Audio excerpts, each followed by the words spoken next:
Hey, Notion has been shipping non-stop this last 3 months. Almost every week something new dropped and most people can keep up with that. So today I'm covering every major desktop updates from January to March 2026 in less than 6 minutes. And just quick notes in the side, we're not going to cover mobile updates in this video and the reason why my phone is broken. So yeah, I guess let's dive in. Also, updates will not be in the release order, just from the biggest improvement to the smaller one. So the first and the biggest one is custom AI agent. In Notion 3.0, they introduced AI agents. Now you can take it further and build your custom one. You define a trigger and it runs automatically with a specific action. Let me give you a real example. I have this agent that's called post converter. So whenever I switch the status of an article in my content database to published, it reads the instruction that I give it and turn this article into a long tweet page in my database. And this is pretty much save me 10 to 20 minutes every single day. The only downside here, it uses Notion credit, which is the more you use your custom AI agent, the more you have to pay for it. Also, it's only available in the business and enterprise plan. Dashboard view. This is probably the biggest UI update yet. Now you can have in one single view widgets from different databases. You can have up to 4 widgets in a row and 12 in the total. Also, you have this new feature that's called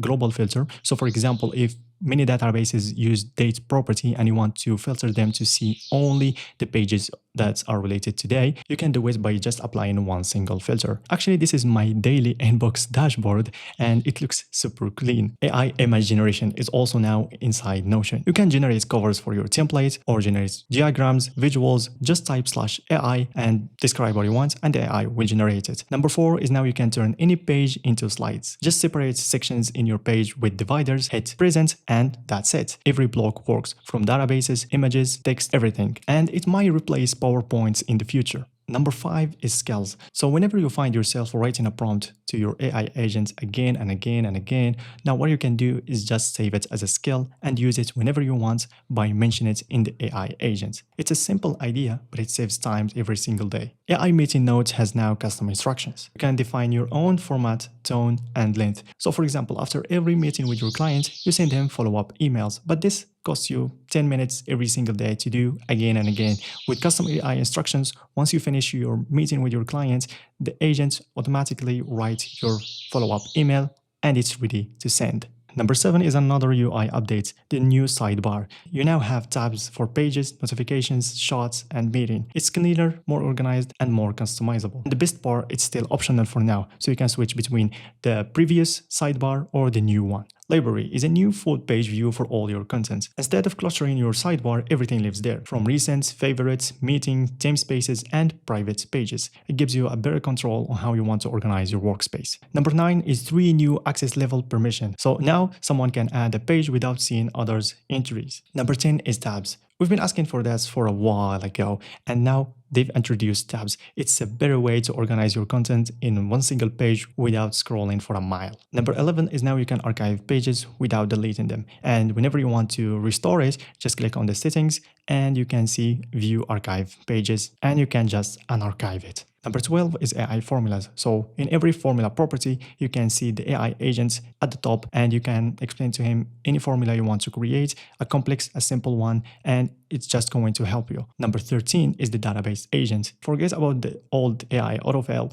Database agent is way better. Instead of just filling properties, the agent actually does the work for you. And this works best if you have too many entries and many properties you want to fill. You have to search the web for it and it's just time consuming. The agent now saves you a ton of time. Number 14 is meeting consent. Admins can now enforce a consent message before recording the meeting, so everyone else knows that they are being transcribed. Number 15 is now you can share your AI chat. So if you have a useful output, you can share it with your team or anyone else. Update number 16 is now you can switch easily between models, ChatGPT, Cloud, Gemini, and what's fascinating is whenever a new version of the model dropped, Notion immediately updated and added the AI agent. Notion is also expanding integrations. Now you can connect tools like Asana, Salesforce, Jira, and access data directly inside Notion. It's useful if you are using those tools. There's now a people directory, a database of everyone inside your workspace. Performance improvements, Notion claims that their pages loads now 27% faster and that's what we want, speed. MCP got improvement like audit logs and database queries. Now this update is outside Notion app, but still Notion updates. So the Academy now supports other languages like French, Japanese, Spanish, and Germany. Diacritic search, a small improvement, but now you can search properly for accent words like coffee, naive